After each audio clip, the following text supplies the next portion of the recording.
और बहुत बड़ी तादाद में हमारी बहनें बच्चियाँ, खास तौर से नौजवान,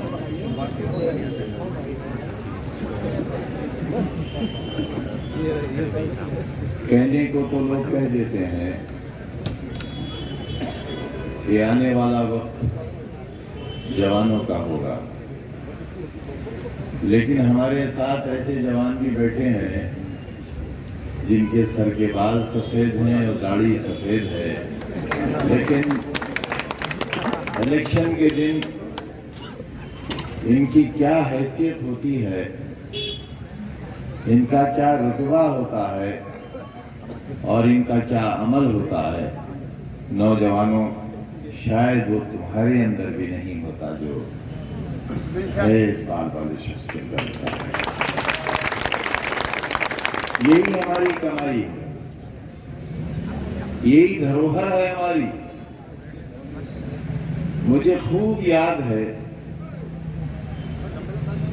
जब सियासत की इब्तिदा हुई तो इन्हीं मोहल्लों में बुढ़ी की ब्रांचें हुआ करती थी। गुइया तालाब पे बहुत थी, इतने खूबसूरत बाजार नहीं थे, ऐसी रोशनियां नहीं थी, सड़कें नहीं थी, पार्क नहीं थे, इमारतें नहीं थी, बस रामपुर एक अच्छा सा देहात था। और वो रास्ते जहां निकलने को रास्ते नहीं मिलते, वहां कत्ल कर दिया जाता था दिन के 12 बजे, और तलाशी ली जाती थी तो एक चवन्नी निकलती थी उसके कब्रों से। एक ऐसा उजड़ा हुआ रामपुर जिसके पास कुछ नहीं था, उन ब्रांचों पर बैठकर,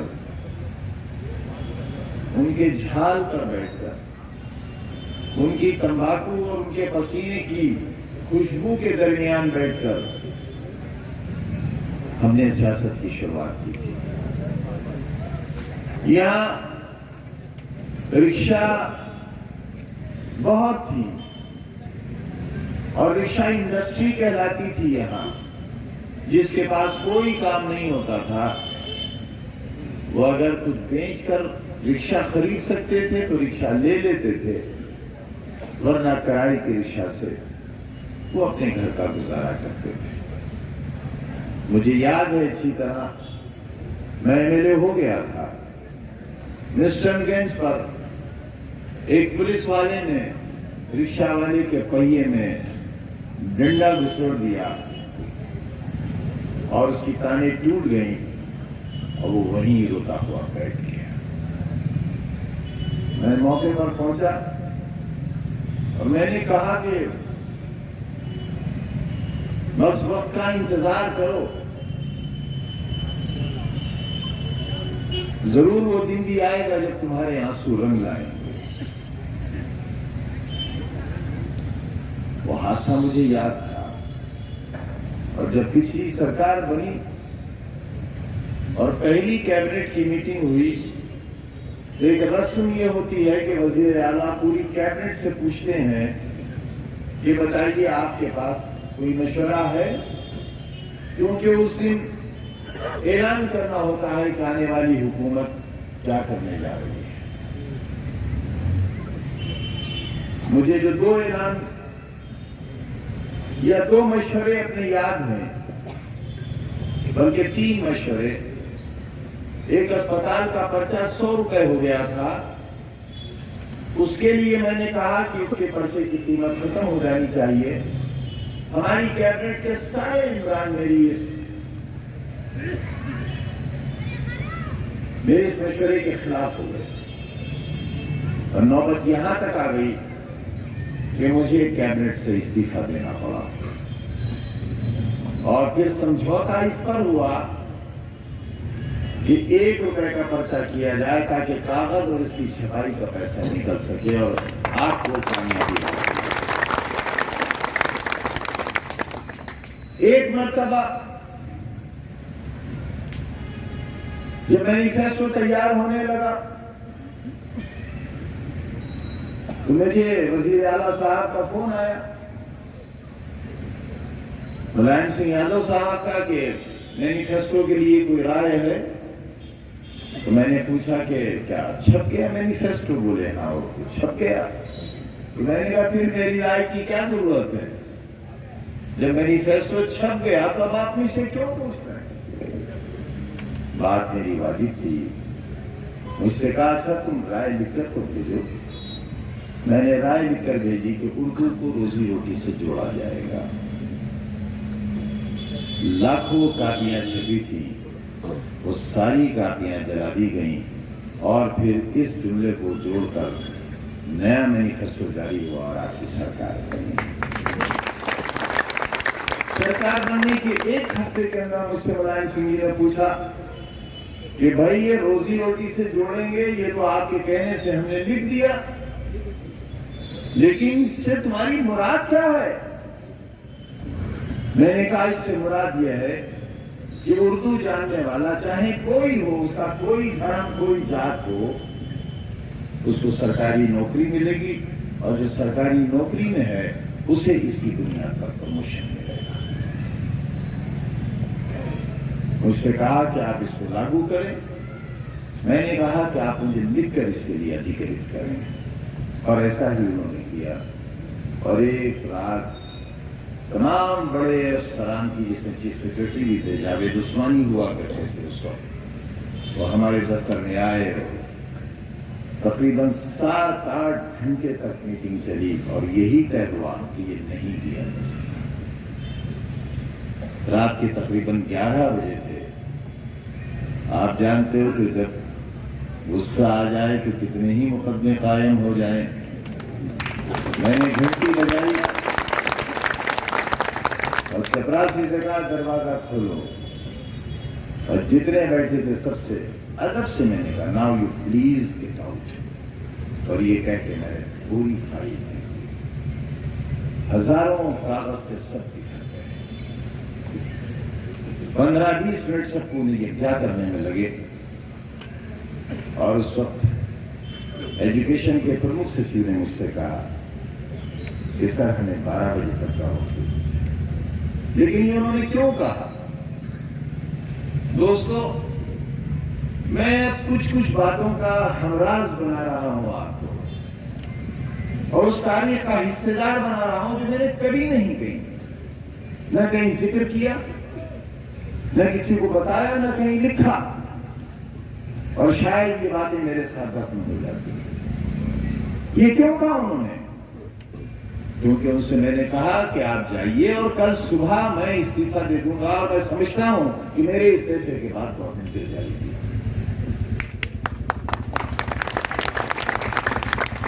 तुम्हारे इस खादिम के ये तेवर थे अब से 25 बरस पहले। विजारत कोई मायने नहीं रखती थी।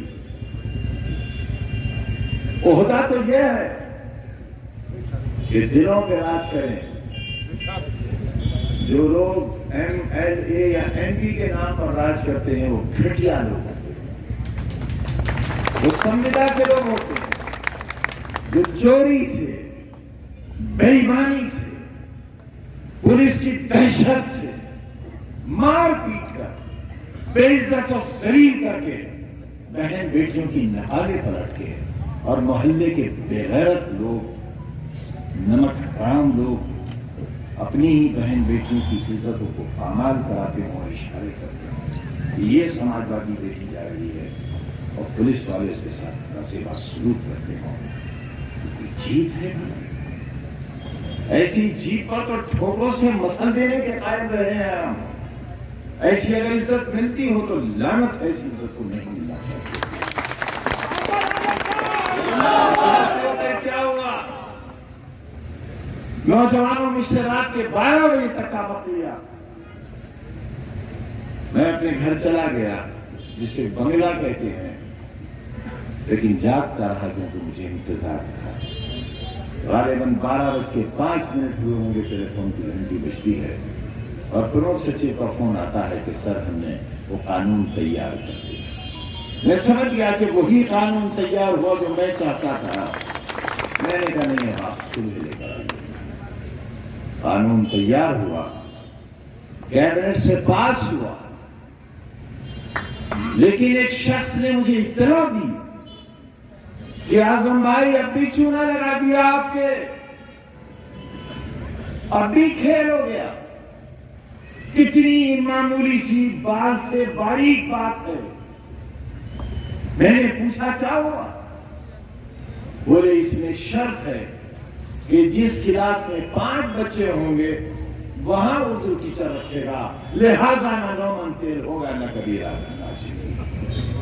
ना 5 बच्चे होंगे।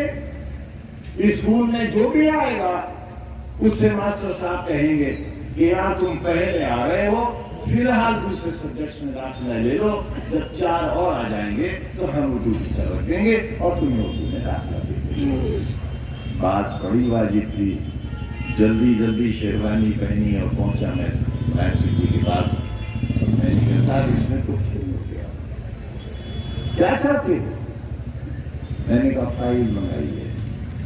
फाइल आई और मैंने कहा कि जब तक ये शर्त नहीं हटाएंगे आप, उस वक्त तक इस कानून का कोई फायदा नहीं पहुंचेगा। अल्लाह ताला उस शख्स को जहां भी हो सुकून अता फरमाए। उन्होंने वही लाइन लिखी कि चाहे कोई हो या न हो, हर स्कूल और हर क्लास में उर्दू का टीचर रखा जाए।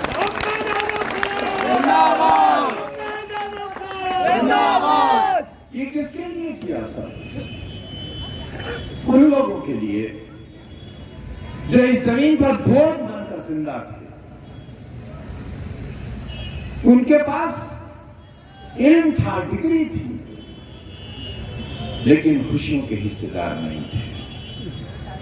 मुझे याद था वाकया वेस्टर्नलैंड्स का, और जब फिर एक मैनिफेस्टो तैयार होने लगा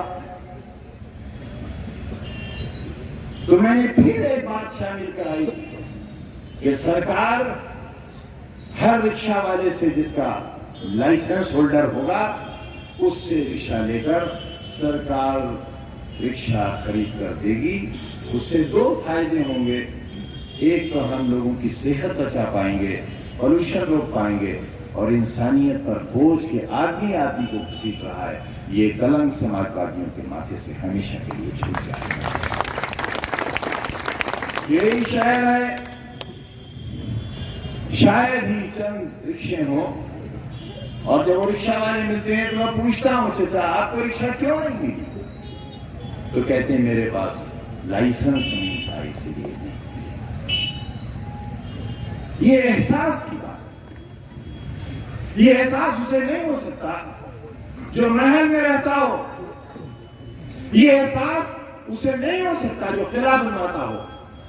ये एहसास उसे नहीं हो सकता जो आज के नौजवान को 180 डिग्री पर झुकाने के बाद ये वायदा करता हो कि वो चेयरमैनी का टिकट उसे दिला देगी और फिर दर बदर की ठोकरें खाने के लिए झाड़ू पकड़ा देंगे। मुझे अफसोस हुआ जब मैंने वो तस्वीर मोबाइल में देखी। अफसोस हुआ कि जिन्होंने हमें बर्बाद किया हो, जिनकी तारीख हमारी तबाही की तारीख हो, जिन्होंने हमारे बच्चों के हाथों से कलम छीना हो, जिन्होंने आबरू रेज़ी की हो, जिन्होंने बच्चियों को मार कर अपने घर के अंदर दफन कर देने के लिए मजबूर किया हो, आज भी हमारा नौजवान ऐसे गुनाहगारों के सामने झुककर उसे आशीर्वाद देगा, और जब उनसे झुककर आशीर्वाद देगा तो फिर वो आशीर्वाद आपको नहीं दे सकता। वो आपका गुलाम नहीं हो सकता, उनका गुलाम होगा जो महलों में रहते। मैं ये बात क्यों कह रहा हूं कि हमारी पूरी जिंदगी इसी जद्दोजहद में गुजरी कि तुम्हारे माथे से ये लानत का खौफ हट सके, और हर वो शख्स जो सीधे बिलवास्ता या बिला वास्ता तुम्हें नुकसान पहुंचा रहा है, तुम्हें उससे नुकसान न पहुंचे। और यहां तक इधर सुल्तानपुर, आप कहां के नवाब साहब हैं? आपकी रियासत की हदें क्या है? आपकी फौज कहां है? पता नहीं, मगर लिखते हैं नवाब साहब। वोट कितने मिले? 3,500। हैं आप नवाब साहब,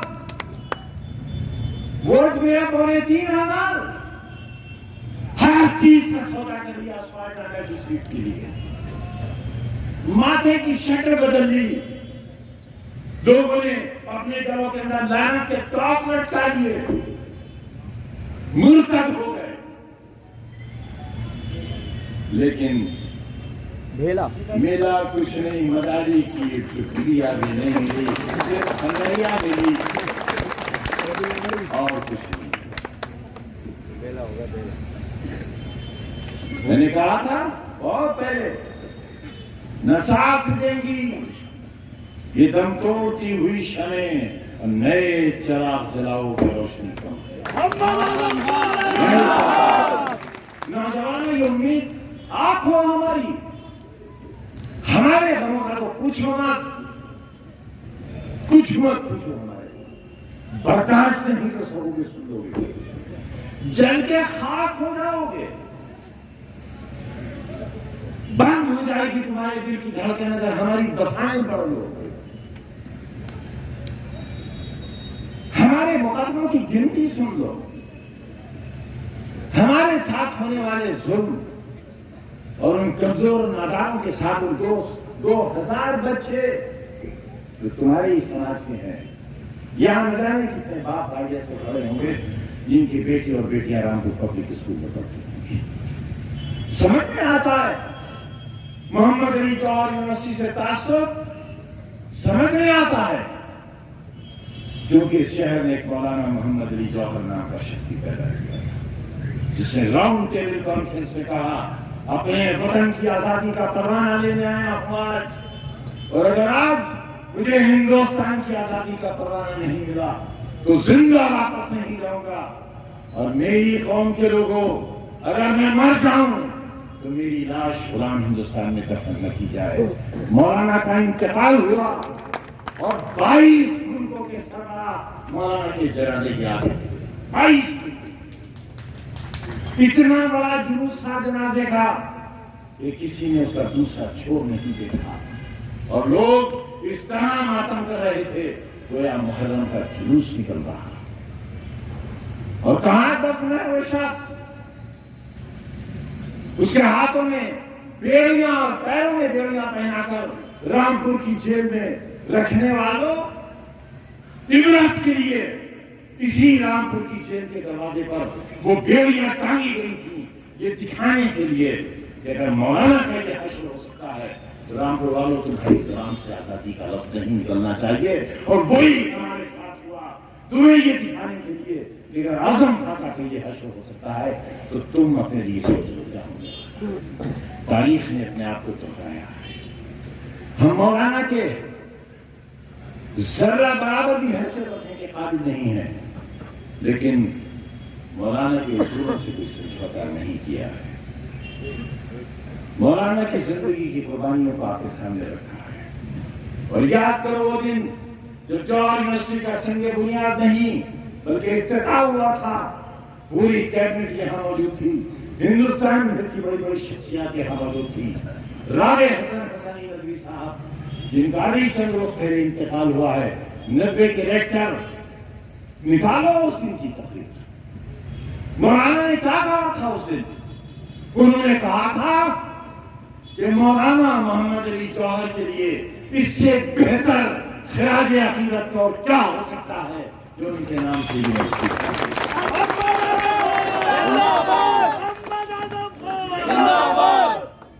लेकिन स्कूल मैंने मौलाना के नाम से नहीं बनाए, राम के नाम से।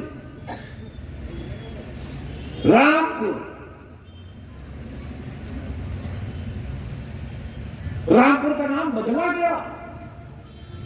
क्या रखा गया था? मुस्तफाबाद।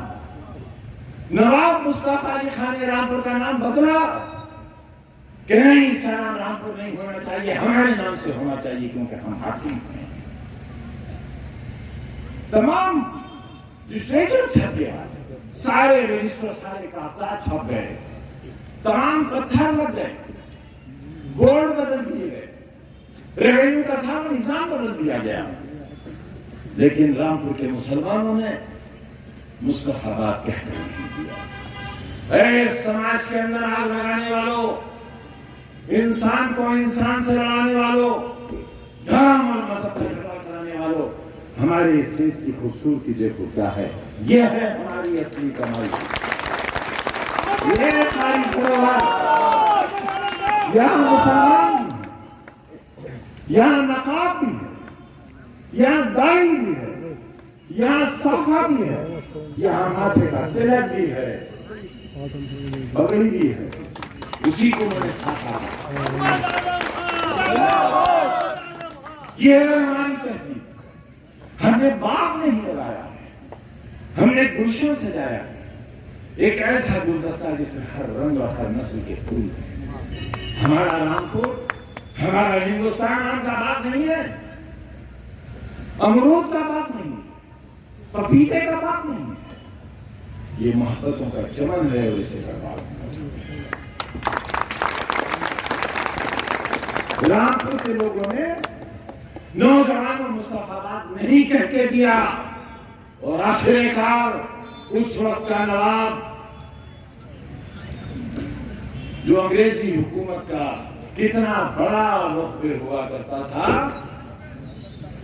उसे रामपुर का नाम फिर बदलना हुआ और रामपुर को रामपुर ही लिखना हुआ। यह है हम रामपुर का।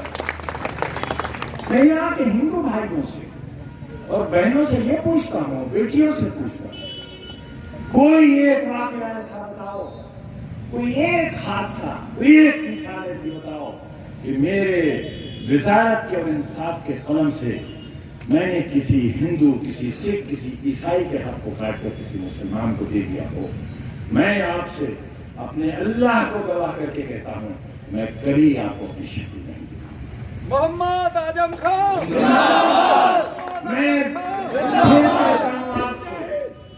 मैं फिर कहता हूँ आज से कि मजहब, जात, गरीबी अमीरी, छोटे और बड़े का फर्क करने वाले से बेहतर है गली के नुक्तों का वो बीमार कुत्ता जिसके जिस्म पर कीड़े पड़े हुए हैं, वो ज्यादा अच्छा है।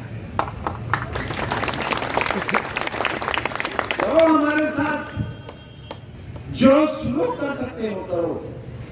क्या होगा? मर ही तो जाएंगे, तो सबको मरना, मौत सबको आएगी। लेकिन मुझे याद है कसर ने मेरे राजा से बदतमीजी की थी और उस दिन मेरा दिल खून के आंसू रोया था। 10 मिनट लगे थे, 10 मिनट लगे थे। राजा की बेइज्जत करने वाला 10 मिनट के अंदर तड़प के मर गया था। तो यहाँ का बड़ा अवसर था। मुफ्तिल दुखाओ, यहाँ जो अंजाम हुए हैं जुल्म करने वालों के, इस चुनाव के बाद हो सका तो उसकी फहरिस्त भी जारी नहीं। कोई नहीं बचेगा कुदरत के इंतकाम से, कोई नहीं बचेगा। बहुत लंबे हाथ है उस आसमान वाले के, कोई नहीं बचेगा। अफसोस ये है कि मोहम्मद अली जौहर के दरवाजे पर यूनिवर्सिटी के पुलिस का पहरा है।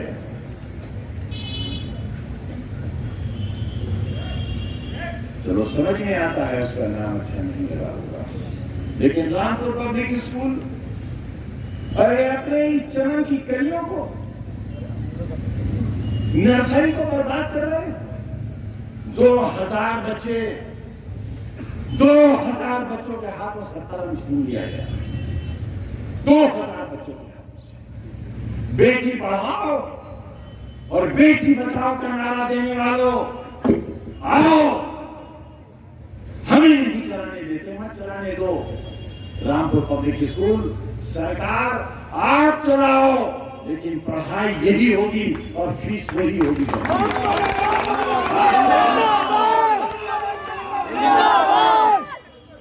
हम सारे स्कूल आपको देते हैं, करो पैकेज बड़ा। हमारे बच्चों के हाथों में कलम दो, चाकू मत दो, चाकू मत दो हमारी नस्लों के हाथ में। हमने तुम्हारी पहचान दहशत से नहीं, अमन और मोहब्बत से बनाई है और इसे संभाल कर रखना आपकी जिम्मेदारी है। हमारी 50 से 60 साल जद्दोजहद का नतीजा हमारे सामने खड़ा है। इस कुर्सी को अपने हाथ से जाने मत देना।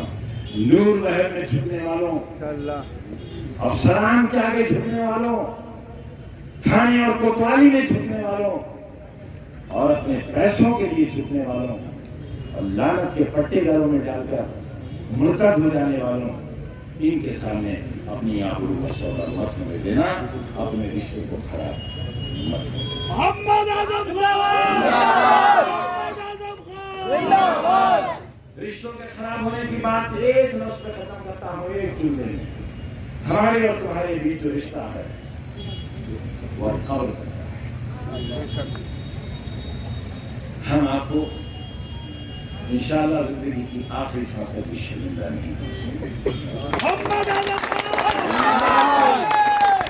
हम सर कटा देंगे, लेकिन आपकी आबरू के लिए आपका सर चुकेंगे। और उम्मीद करते हैं आप भी हमारी आबरू का आपने पार्लियामेंट गंवा दी, आपने विधानसभा गंवा दी। अब घर से या तो निकलना मत, और निकलो तो वोट डाले बगैर आपस में।